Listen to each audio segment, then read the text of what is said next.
مرحبا للجميع، الله يعطيكم العافية جميعا. بدي ارجع اذكر باهداف الثورة. احنا ليش طلعنا ثورة؟ ليش عملنا ثورة على بشار الاسد؟ لان احنا الان عم نحتفل بانتصار الثورة، مشان نقدر نحافظ على هي الثورة، لان نعرف اسباب اللي طلعنا فيها. نحن ليش طلعنا ثورة؟ في شباب كثير من الشباب الان ما كان بيوعى نحن ليش طلعنا ثورة. هو حامل كره وحقد على هذا النظام، من اهالي، من الوراثي، من اللي عم يسمعوا من الناس، بس ما بيعرف الشيء الحقيقي اللي كنا عايشين نحن قبل الثوره. قبل الثوره كان الشعب السوري تعرض لاهانه كبيره. كان حافظ اسد، لما مات بشار، لما مات ابن لحافظ اسد باسل، فجاه وجدنا بالبنوك تبع باسل، البنوك الاوروبيه، ملايين الدولارات باسم ابنه. طيب باسل الاسد كان رائد بالجيش، موظف، يعني ما عنده راتب، وابوه لباسل الاسد حافظ اسد هو رئيس جمهوريه، يعني عنده راتب ما عنده شيء. وجده لباسل فلاح مزارع بسيط، ما عنده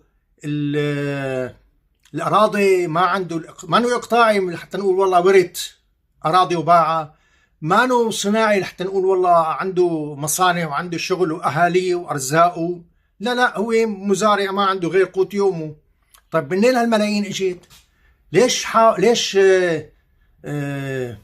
الرائد باسل الاسد عنده ملايين ببنوك اوروبا وكان الشعب السوري فقير ما عنده يطلع قوت يومه؟ يعني الموظف الدولي يا دوب يعيش، كان يضطر اما يسرق ويكون فاسد او شبه يشحد. يعني كانت الرشوه انه اعطيه 5 سيارات دفع بلا مشان يمشي لك معاملتك وما يعكس لك اياها، اعطيه 10 سيارات. يعني كانت الموضوع مثل الشحاده، في اهانه للموظف.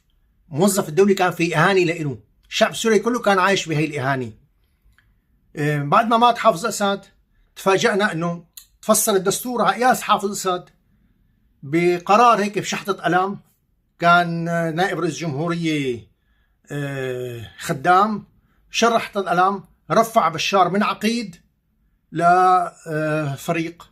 مثل ما هلا في ناس هلا جاب شخص مدني ما هو موجود اساسا بالجيش وعطاه رتبة لواء، فأهان الشعب السوري ورفعوا بشحطة قلم لفريق.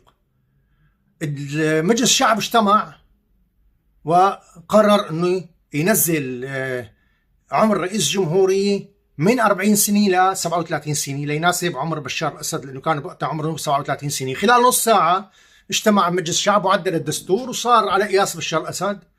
بعدها بتجي رسالة من القيادة القطرية. كانت القيادة القطرية حسب الدستور هي الحاكم لسوريا، قائد الدولة والمجتمع.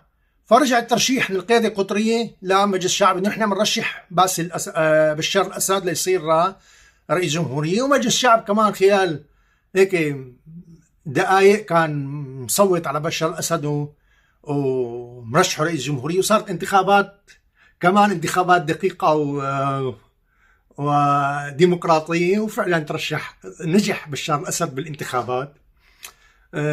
انا بتذكر بحكي لي واحد موظف كان بدولة، موظف المحافظة ايام حافظ اسد بالانتخابات، بس على ذكر الانتخابات الديمقراطية، كان الشعب بشكل عام ما كان في مشاركة، يعني نسبة المشاركة 2 ل 3%.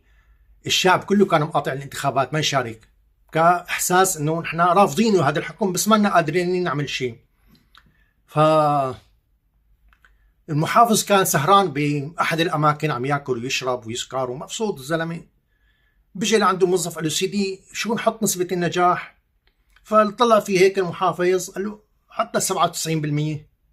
هيك من عنده قرر المحافظ انه نسبة النجاح 97% من عنده، يعني ما انه والله في حسابات او. فهي على موضوع الديمقراطية اللي كانت كتير عظيمة عنا بايام حافظ اسد وبشار الاسد. ف تفسر الدستور على قياس بشار ونجح بالانتخابات. الناس قالت اعطوه فرصة يا جماعة، هذا دكتور، هذا جاي من بريطانيا، هذا مثقف، هذا بده يعمل تطوير، بده يعمل تحديث. وخطب بمجلس الشعب خطاب القسم وقال انا راح ساوي وراح اعمل، ووعد وعود كتير حلوة، مثل ما هلا في ناس عم توعد وعود حلوة كتير. فاعطوه فرصة يا جماعة. شو اعطوه فرصة؟ لك هذا فصل الدستور قياسه، لك هذا ما بصير، شو راسي؟ هاشم بيك أتاسي رئيس جمهورية، أحد الآباء المؤسسين للدولة السورية، لما كان رئيس جمهورية، شلون صار رئيس جمهورية هذا؟ درس بحمص، درس بدمشق، ثم درس ثانوي ببيروت، ثم درس كلية الإدارة العليا في اسطنبول، أعلى شهادة جامعية بعصره أخذها. رجع ما دغري توظف مسؤول، توظف بمنصب اسمه بمعية متصرف بيروت، مثل رئيس ديوان أو معاون محافظ بيروت. بعدين بتدرج بالمناصب، بتعين قائد مقام بضيعة صغيرة، بتعين مدير ناحية، بتعين شوي شوي بترفع لحتى يصير والي لولاية كبيرة بالأناضول بالحرب العالمية الأولى.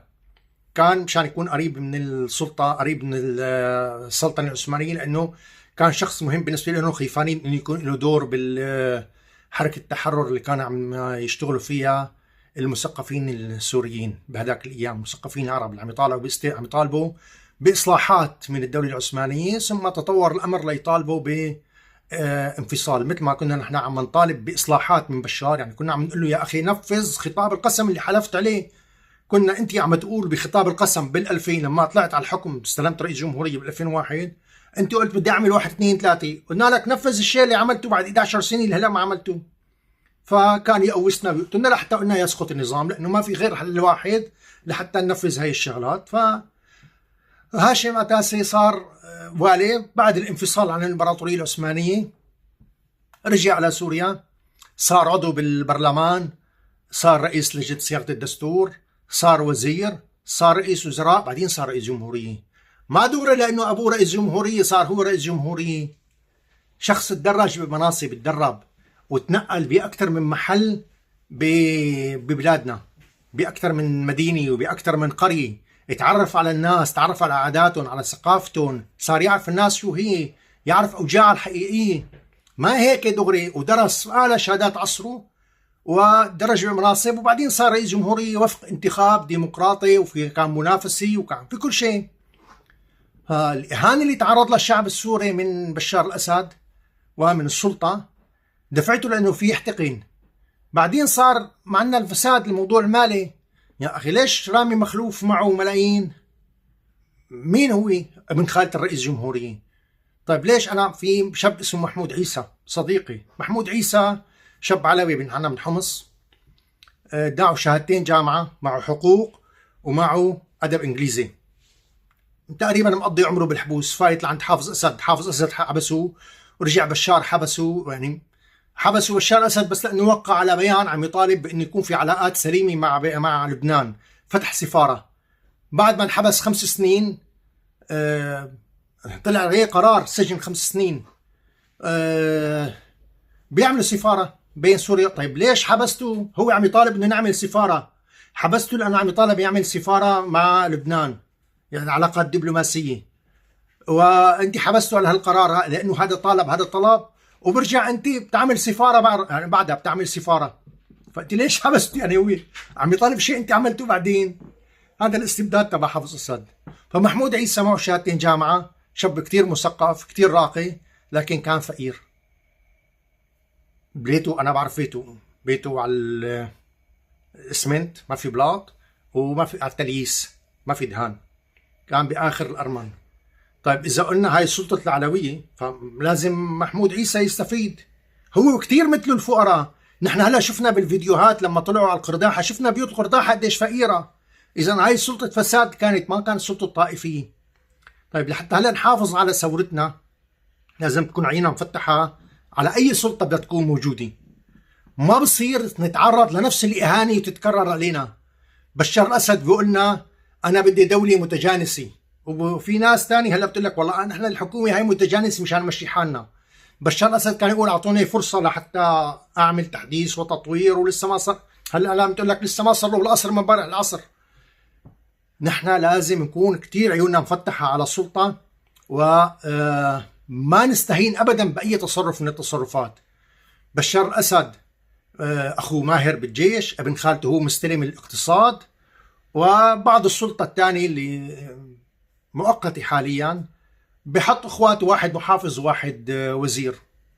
طب ليش عم تعرضوا الشعب السوري للإهانة مرة ثانية؟ نحن طلعنا ثورة مشان نشيل استبداد عائلة الأسد. في استبداد كان، وكان في فساد، كان في إقصاء، كان يحط الموظفين يحط الناس المقربين منه.